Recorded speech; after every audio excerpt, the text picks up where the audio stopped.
Just felt like everybody's reaction, her reaction, everything, it made it seem like nobody cared. And I was like with tears in my eyes, arrest her. I was like, I don't know what else I need to do. I will sign complaints. I don't know what else you need me to do. You need to arrest her. Like, I felt so much like rage because no one was like understanding what calmness and how cruel they could be, just standing there, him without tears in his eyes, and her just standing there like if she's like, she had the right to take somebody's life. She had the right to snatch somebody from this earth. You know what I mean? Like, yeah, I heard 5 rounds actually. Yeah, and the only reason the cop was on scene and he was unloading the gun and he was like, it froze. So the only reason why she stopped was because the gun got stuck. Otherwise, it probably would have she probably would have still kept shooting. I was actually the one at the scene, so I was the one that was yelling out to arrest her, because everybody wasn't doing anything. I was actually the one who called the cops first, and I saw them when they were fighting in the beginning, and I was like, this is not right. He was slamming her with a door when she was standing in her door frame, not even close to the female on the other side. So she was literally standing on the other side of the road, and her baby daddy was literally slamming the door on her back. So she went back into her car, came back out, and then this was when the baby daddy walked towards the other baby mama. I was actually the one at the scene, so I was the one that was yelling out to arrest her, because everybody wasn't doing anything. I was actually the one who called the cops first, and I saw them when they were fighting in the beginning, and I was like, this is not right. He was slamming her with a door when she was standing in her door frame, not even close to the female on the other side. So she was literally standing on the other side of the road, and her baby daddy was literally slamming the door on her back. So she went back into her car, came back out, and then this was when the baby daddy walked towards the other baby mama. After this happened, he grabbed her by the waist. She tried to wiggle away from him. Her arm was like literally almost getting free with his arm around her neck at this time, because he was holding her by the waist in the beginning and she wiggled out, After this happened, he had her in the, like, almost looking like a headlock to me on the side, and then the other baby mama stated, I'm gonna shoot you, bitch. Watch me shoot you, bitch. And he stated, she's gonna go get her gun. Watch. And after this happened, she ran to the passenger side of her vehicle, grabbed her gun, went around, and when the woman, the mother, who slipped away from him for at least like maybe a good second, as soon as she slipped away, she shot her. And she shot her in the face, on her side, and in her thigh. And I saw him like holding her for a split second. Maybe he was in shock, but after he was in shock, I guess he picked her up, and when she was falling, like a gush of blood fell, like out of her body. And I was like, what the fuck is he doing? Like, I don't know, everybody else sees movies, you know what I mean, and they see put pressure on the wound. Why weren't you putting pressure on the wound? Why weren't you caring enough? This supposedly was your first baby mama, because when I was on the bus, I heard him and her screaming, and she was literally saying, she was like, I just dropped off my fucking baby. What? I just dropped off my fucking baby. Are you guys kidding me? As soon as I got off the 21 bus, and trust me, they got it. You know what I mean? Everything that I literally had to, I wasn't gonna let her die like that. I literally looked into her eyes. That hurt me. She says she dropped her baby off, and you don't know who she is. You know what I mean? And I was like, arrest her. she needs to get arrested. You know what I mean? They weren't even thinking. There was another black female cop who came up, and a Mexican shore cop, and I pointed out, was like, the guns in her car, why wouldn't you give him the gun if supposedly this was, you know, a self-defense? You know what I mean? If it was hey, here's the gun, this is what happened. It was no self-defense. I swear to you, it did not look like no self-defense. It looked like you shot her because you were just angry or something. You know what I mean? And to me, when she shot her, it wasn't the female that got shot, she wasn't with any gun. She didn't have no weapon, no knives, no nothing. So what was it that frightened you so much you had to run around your car, go into your passenger seat or whatever the case is, and you reached in to get your gun and shoot this woman? You know?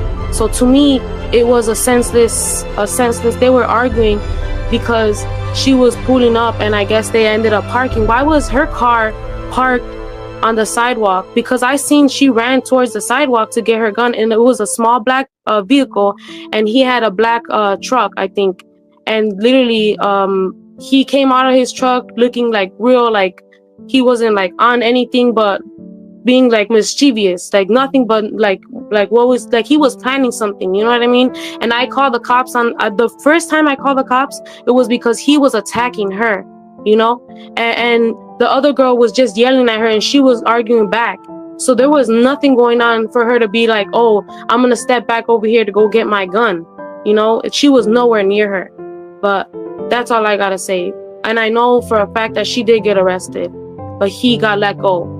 So hopefully, you know, for what I said and what I witnessed, I just don't want to be, you know, put on the stand or anything to say. I did put a statement in because I know it's necessary. You know, it was a ridiculous, you know, I'm a mom too. I wouldn't want my baby to hear like that, you know, and I wouldn't want me to be laying in the ground. She's a sister, you know, she's a mother, she's a daughter, she's somebody to everybody. She's a friend, you know, and that was bogus to just stand there and look at her like she was nothing, you know. To me, I was literally so mad. My boyfriend was also really mad.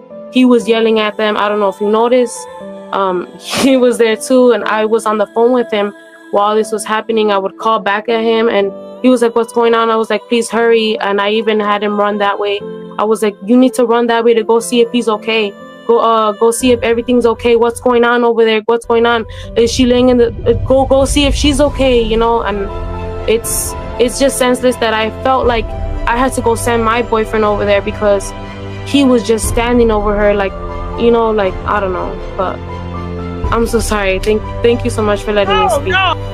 Like, it was a different, like, you know, argument. Like, it wasn't even like she was arguing with her, you know what I mean? Yeah, she did get back out of her car, but it was because the other woman was antagonizing her, you know, and she was acting like she wanted her to come out the car. So then she, you know, she came out of the car, you know, and I don't think she expected to get shot. No one ever like expects to get shot, you know what I mean? But to me, I felt like what I seen, it was unnecessary, and to the point where, you know, it was senseless. And, you know, I don't know what came over her to even think to go get her gun, you know what I mean? Like, I thought they gave people training for that, you know, because the girl literally ran from the side of the sidewalk and then went in front of her car and Miss Meeks' car and started like yelling stuff out.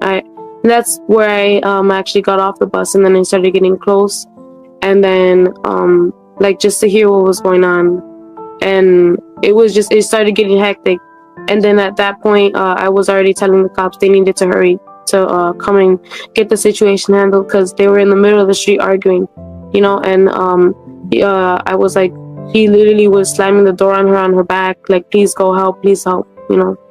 She was yelling that over the hood, right?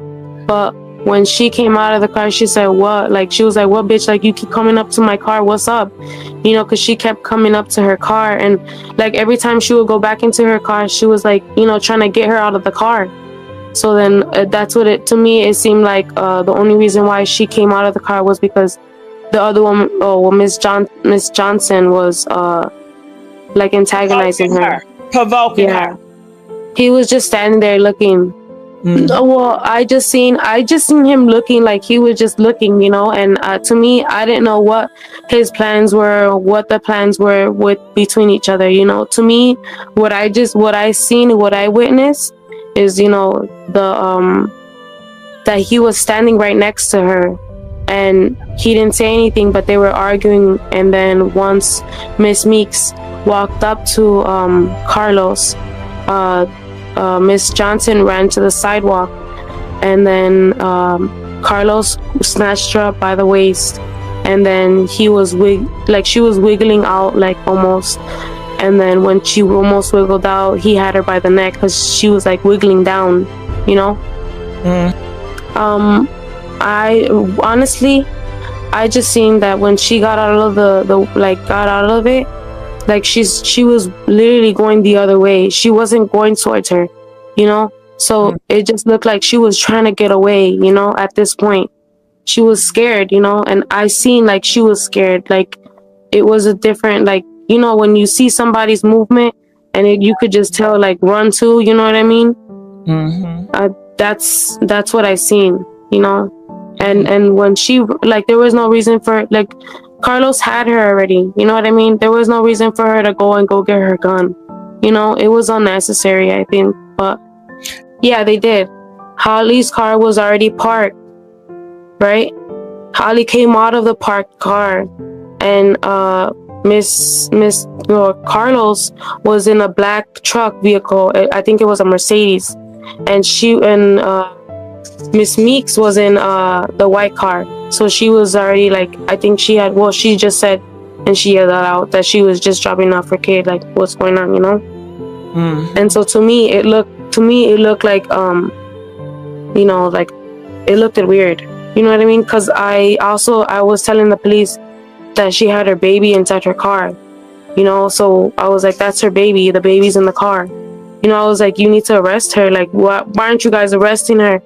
And then she was all like, oh, and by the way, I don't know if anybody caught the video or anything, but Carlos goes up to Holly and fist bumps her and says, what? Yeah, it was it was self-defense, right? It was self-defense. And she's like, yeah, it was self-defense. Yeah, and he goes up to her, and they were both said, they looked at each other, and it was self-defense, right? He was like, yeah, it was self-defense. I'm actually not sure. I didn't, you know, I just witnessed what I witnessed, and yeah, you know, it's awkward to have. But there was plenty of people on the sidewalk that they were shouting out to arrest her and everything, and the cops did, at least they did, you know, did their job, and they did, you know, what they had to do, because, you know, it wasn't for them, she wouldn't be, like, in handcuffs right now, you know what I mean? What's it called? She called me a snitch, and then I said, I don't care, I'm gonna sign complaints. And then what's it called? She was frustrated, and she was saying, she was like, I have a concealed and carry, and I was like, I don't give a fuck. You shot somebody, you know what I mean? And the other girl was like, yeah, the gun's in the car. And I was like, bro, I've been said the gun's in the car. It's in the passenger side. You guys you just stashed it for what? What you stashed it for? If you was like a self-defense, then why the fuck did you just, like, why didn't you just hand them the gun? You know what I mean? But she didn't hand them the gun. She hid the gun. You know what I mean? So to me, I was like, bro, what was this? Like, what was this right now? And the cops were like, they were like, who was it? Who was it? I was like, her. Arrest her. And they arrested her. She had blood all over her because, you know, I was like, I would assume they would have arrested her. You know what I mean? So I was like, I would assume they would have arrested her. You know what I mean? But she was trying to get away with that self-defense, and two people on one, but they're so dumb. They did it in front of everybody, just so reckless and careless. So when she got locked up, did she say anything to y'all? Did she look at y'all funny? Yeah, when she was walking away, she looked at me and looked at, what's it called? My boyfriend, and she was like, whatever, y'all fucked up for this shit. It was self-defense. I got a restraining order on her. What? Yeah, so I was just like, it doesn't matter. Like, you shot someone, you didn't even, like, you think to be like, hey, you know, like, let me like rethink this, you know, not why would you pull out a gun? To go there. That's just a lie. She ain't nothing but a liar. Holly, you a liar. You are sick, Holly. Cause you know, Miss Meeks got a restraining order out on homeboy Carlos. That's a restraining order. So she probably got a restraining order because of like out of spite then. Restraining order. You can't trust a snake. I'm gonna need to see them papers. Holly Johnson is a liar. She's a snake, and she is an agent of Satan. That's what she is. Okay. Now, Mr. Man, what's his name? Carlos. What was his response when Holly got arrested? How was he looking? He turned away and he ran to his car. He wasn't even like paying attention to Miss Meeks or anything at all. By that time, my boyfriend started telling him, like, don't you feel remorse? Don't you feel bogus? Like, you didn't do anything. You just stood there. Like, you didn't even say anything to him. Like, to like, you know, support her, like, back her up. He was like, isn't that your first love? Didn't you have a baby with her, bro? Like, she just dropped off her kid. Are you kidding me? Like, you're a coward. You're a coward. And then he looked like it wasn't him being, like, sad or, like, anything. He was, like, it looked like he was mad about something because of like his ego was hurt, you know. So he like tried to run at us, like me and my guy. What? And he was trying to like act like he was gonna fight us. And that's when the cop came in between us. And then one of the cops was like, leave the scene. And I was like, well, I need to put my statement in. And they're like, what? I was like, yeah, I'm gonna put my statement in. And then Carlos walked away when he was like giving me a look, you know.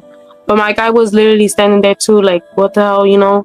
But at the same time, you know, he didn't get to see most of it. I did, you know. So he, I appreciate that. And I know that he was doing it out of, you know, the goodness of his heart. Because I was like, I honestly was crying. And I was like, babe, please go and help her. Like, I was like, I don't know, like, what made her do that right now. And he was like, what's wrong? And I was like, please go save her. Please go save her. I don't want her to die. And I like started crying because I was like, you know, looking at her, and I like started freaking out because I just, you know, the scene, everything, it was just like horrific, you know. I was like so like in shock, you know, I guess you would say, literally. And I just felt like everybody's reaction, her reaction, everything, it made it seem like nobody cared. And I was like with tears in my eyes, arrest her, you know. I was like, I don't know what else I need to do. I will sign complaints. I don't know what else you need me to do. You need to arrest her. Like, I felt so much like rage because no one was like understanding what calmness and how cruel they could be, just standing there, him without tears in his eyes, and her just standing there like if she's like, she had the right to take somebody's life. She had the right to snatch somebody from this earth. You know what I mean? Like, and to think to be like, let me look at her and tell her like everything's gonna be okay. He didn't even do that. You know what I mean? He literally like looked at her, stood there, and didn't do anything. Like, his face was like, you know, when somebody dies and you love them, and even though you might have a little like, you know, hate or whatever case is, you still have that heart in you. It should have hurt it, you know. There should have been at least a tear in your eye, and there was not one. I just that's pretty much it. But that's all I gotta really say. And I really do thank you for letting me speak out and telling, you know, the truth about what I seen and what I heard and everything. I just hope that, you know, they find grievance, and that no matter what it is, that they come out stronger, you know. And I hope that, you know, whatever I did or what I could do, you know, for them, like, I hope everything goes well, you know. And I hope that they give that baby as much as love as, you know, he deserves, because it was senseless for somebody to take his mommy, you know. And that was the last thing that he ever seen, I guess, you know. Yeah, you know what I feel like? I feel like when I seen everybody, you know, at first it looked like Carlos and her were talking like fine, but then Miss Johnson, popped up out of nowhere and started arguing too. Yeah, because all I know was she was yelling out that she dropped off her baby. But I honestly do feel like the cops did their job, you know, because at the end, when but my thing is, they did do the backtrack and they got my story, you know. Everything was too crazy on the scene. They were all trying to like calm everybody down, and you know, we were all screaming our heads off, you know what I mean? And it was like a huge scene. There was a lot of people around us, and one person even said like, "Oh, don't even give him your number. Don't even give him nothing. Why would you snitch? Why would you snitch?" And I was like, I'm not a bystander. I'm not a bystander. I don't do that shit. I don't do that shit. Like, I'm not gonna have somebody just die right there and no one's gonna say anything. I was like, no one's helping her. I was like, she don't got nobody. He's over here all kissing her ass. I was like, I'm not doing that shit. I was like, what the fuck? Who was gonna speak up for her? And I was like in the crowd literally yelling at everybody because I was like, this is not cool. Like, I don't know why everybody, and to think that even somebody from the crowd went up to him to shake up with him, you know, and then on her, you know, she got blood on her hand because he came up to shake up with her, you know. Like, after he literally like was, you know, I was like, what the hell, like, what's going on? Like, and the girl was like, you got blood on my hand, bro, but like, you still went up to him to say what's up, you know what I mean? So to me, I was just like, what's going on, you know what I mean? But what I seen was, it was looking kind of funny, you know, it was looking kind of weird. I was like, no one's gonna say anything. He's over here not even trying to tell nobody nothing.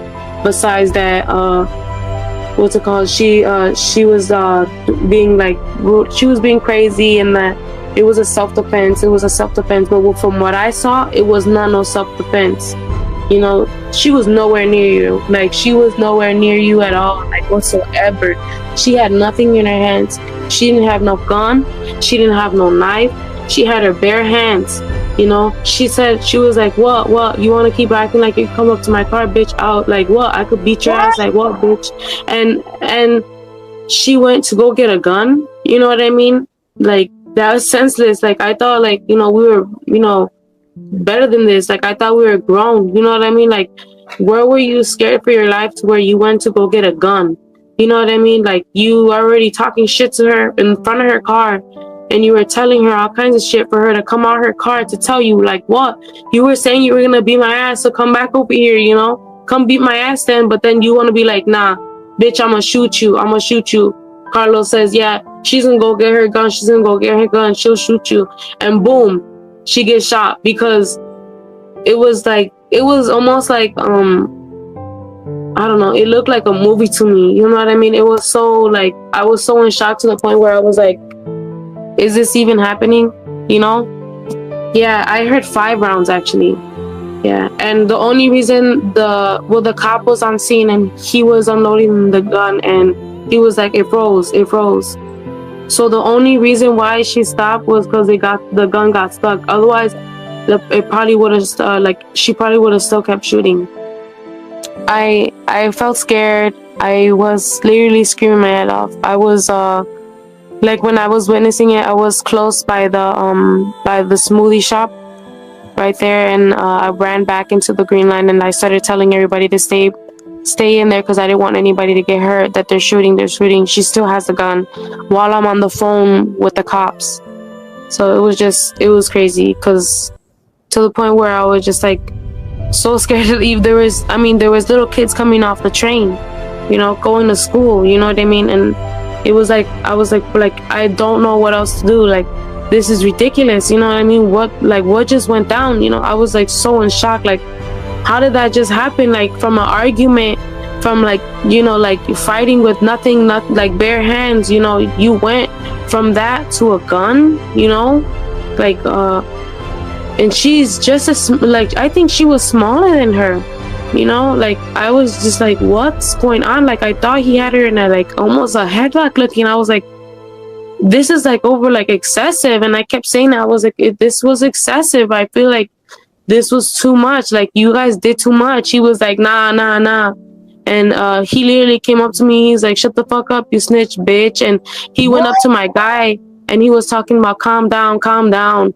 what's it called? Shut up already. Shut up already. No one wants to hear it. Because he didn't want nobody to hear what we were saying, you know? Because we like literally saw, like, my guy saw the last part, and I saw like everything, you know? I was like, this is so sad. Like, and like I watched her collapse, and I saw, like, I was like, why wouldn't you go to her, like, you know, to hold her, to tell her, like, you know, like, why wouldn't you do anything, you know? But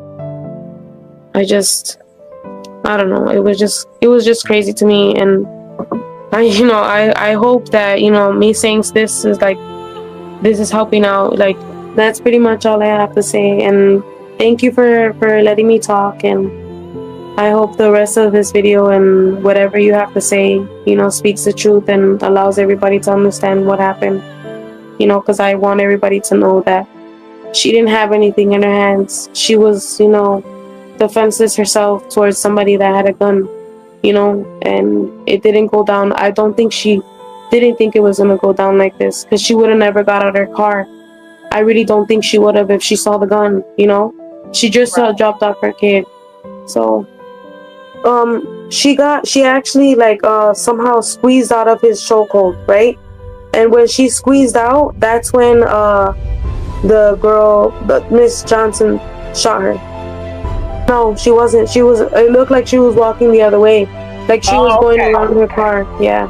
She was walking the other way. So did she shot her in the back, or how did she get in the face if she was walking the other way? She shot her, like, it looked like almost like near her, like her side of her face, you know, like she got shot almost by her chin, I feel like, and then her thigh, and then her side. And when I saw her fall, like, and you know, I saw the blood splatting from her face, you know. So to me, that's why I was like, you guys need to come fast. Like, this needs to, like, you know, it was so crazy. But thank you for letting me get it off my chest, and I hope that everything goes well. All right, and no matter what, I do send out prayers for her family and for her mama, you know, and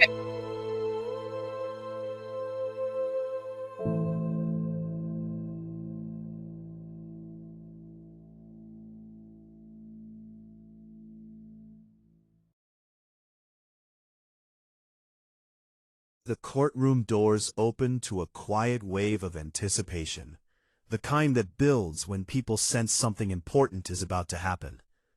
The case surrounding Romeca Meeks-Blackmon had already drawn intense public attention, but this day felt different. A key witness was expected to testify, someone believed to have seen more than what had been previously shared. For many in the room, this wasn't just another hearing. It felt like the moment where pieces of the story might finally begin to come together. As the judge called the session to order, the usual courtroom rhythm began, but it carried a heavier tone. Conversations faded quickly, replaced by a focused silence. When the witness was called forward, all eyes shifted at once. This was the person many had been waiting to hear from, someone whose account had only been hinted at until now. The weight of expectation was clear in the way people leaned forward, ready to catch every word. The questioning started with simple details: names, locations, timelines. It was methodical, almost routine on the surface, but beneath that structure was a growing sense that something deeper was building. The witness spoke carefully, choosing each word with precision. There was no rush, no exaggeration, just a steady delivery that made the testimony feel grounded and real. Across the room sat Quadija Johnson, her presence adding another layer of intensity. Even without speaking, she remained a focal point. Observers occasionally glanced in her direction, as if trying to understand how the testimony connected to her. As the witness continued, small but important details began to surface. Details that added depth to what had already been known. It wasn't about dramatic revelations yet, but about building a clearer picture, one piece at a time. The room remained silent, fully engaged in the unfolding narrative. And just as the testimony began to find its rhythm, there was a pause, a moment that felt heavier than the rest, as if the next words could shift everything. If you're following this case closely, don't forget to like and subscribe, because what this witness reveals next might completely change how this story is understood. What started as a careful introduction now carried more weight, as the witness began to describe events with greater detail. Each answer seemed to pull the room closer into the moment, turning what had once been distant reports into something more immediate and real. The case involving Romeca Meeks-Blackmon was no longer just being discussed, it was being relived through the perspective of someone who claimed to have seen it unfold. The questions became more focused, narrowing in on specific points in time. The witness spoke steadily, but there was a firmness in their tone that made every word feel intentional. Some of the details aligned with what had already been reported, reinforcing parts of the narrative that people thought they understood. But then came moments that introduced something different, subtle shifts that made the timeline feel less certain, more layered than it had appeared before. There were brief pauses between answers, moments where the silence in the room seemed to stretch just a little longer. Those pauses didn't feel accidental. They felt like the weight of the testimony settling in. People exchanged quick glances, as if silently acknowledging that something important was unfolding. Across the courtroom, Quadaja Johnson remained still, but her presence continued to draw attention. Observers watched closely, trying to read even the smallest reaction, wondering how this testimony might connect to her and what it could mean moving forward. Outside the courtroom, the impact was already spreading. Updates began circulating quickly, and those following the case reacted in real time, sharing clips and interpretations as new information came to light. The sense that this testimony could shift the narrative only grew stronger. And as this moment continues to unfold, don't forget to like, share, and subscribe, because what the witness reveals next may be the detail that changes everything. As the testimony moved forward, the atmosphere in the courtroom tightened, as though everyone could sense they were approaching the most critical part. The witness began to describe a sequence of moments that seemed to connect everything together, bringing clarity to events that had previously felt scattered. Each word was delivered with care, but the impact was immediate. The case involving Romeca Meeks-Blackmon was no longer just being analyzed. It was unfolding through a perspective that felt direct and deeply personal. The questioning became sharper, more precise, guiding the witness through key points in the timeline. With each answer, the picture grew clearer, but not necessarily simpler. Some details confirmed what had already been believed, while others introduced new angles that made people reconsider earlier assumptions.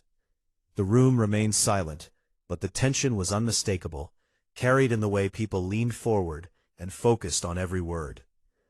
There were moments when the witness paused briefly, as if weighing each statement before speaking. Those pauses carried significance, giving the testimony a sense of gravity that couldn't be ignored. It wasn't rushed or emotional, it was controlled, deliberate, and that made it even more compelling. Across the courtroom, Quadaja Johnson remained under close observation. Even without speaking, her presence influenced the way the testimony was being received. Observers watched carefully for any reaction, any subtle shift that might offer insight into how the statements were landing. Outside, the reaction was growing rapidly. People following the case began sharing clips and discussing what this testimony might mean. Some viewed it as a breakthrough, while others believed it raised even more questions than answers. The conversation expanded quickly, reflecting the complexity of what was being revealed. Inside the courtroom, however, one thing was clear. This testimony was changing the tone of the case in real time. And as you continue following this unfolding moment, don't forget to like, subscribe, and share, because what comes next may be the most revealing part of all. As the testimony entered its most intense phase, the courtroom felt almost frozen in place. The questions now focused on moments that seemed central to everything, and the witness's answers carried a weight that made each second feel longer. It was no longer just about describing what happened. It was about understanding how it happened, and what it all meant in the context of the case involving Romeca Meeks-Blackmon. The witness spoke with the same steady tone, but there was a noticeable shift in the depth of the responses. Certain details began to connect in ways that hadn't been clear before, forming a picture that felt more complete, yet still left room for interpretation. The courtroom remained silent, but the reactions were visible. Subtle movements, focused expressions, and the kind of stillness that comes when people realize they are witnessing something significant. Each answer seemed to carry implications that extended beyond the moment itself. Some details appeared to reinforce earlier beliefs, while others challenged them, creating a tension between what was expected and what was now being revealed. It was this contrast that made the testimony so compelling, drawing everyone deeper into the unfolding narrative. Across the room, Quadaja Johnson remained a central figure in the attention of observers. Even without speaking, her presence shaped how the testimony was being perceived. Every glance in her direction, every attempt to read her reaction, added another layer to the moment. Outside the courtroom, discussions were intensifying. People following the case were analyzing each detail, sharing perspectives, and debating what it could all mean. Some saw the testimony as a turning point, while others urged caution, reminding everyone that one account is only part of a larger story. Inside, however, one thing was becoming increasingly clear. This testimony was not just adding information, it was shaping how the entire case would be understood moving forward. And as you stay with this unfolding story, don't forget to like, share, and subscribe, because the final chapter will bring together everything that has been revealed and what it could mean in the end. As the testimony finally came to a close, the courtroom seemed to hold onto the weight of everything that had just been said. The witness stepped down, but the impact of their words lingered in the silence that followed. What had started as anticipation had turned into something far more significant, a moment that many believed could shape how the entire case would be viewed moving forward. The story surrounding Romeca Meeks-Blackmon now carried new layers, shaped not only by facts, but by perspective and interpretation. For those in the room, it was clear that this testimony had changed something. It hadn't provided every answer, but it had filled in gaps, connected certain moments, and raised questions that couldn't be ignored. The complexity of the situation felt more apparent than ever, reminding everyone that understanding what happened was not as simple as it once seemed.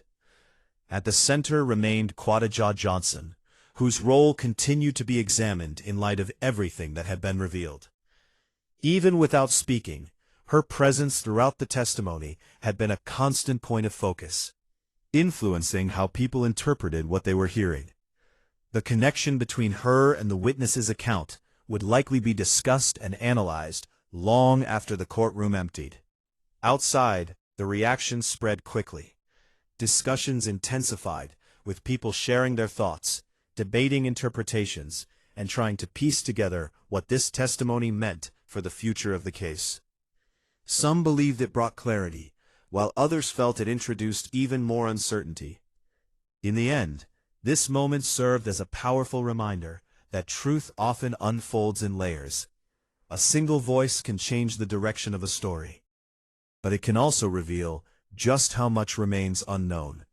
And if you followed this story from beginning to end, don't forget to like, subscribe, and share, because moments like this show how quickly everything can change when new perspectives come to light.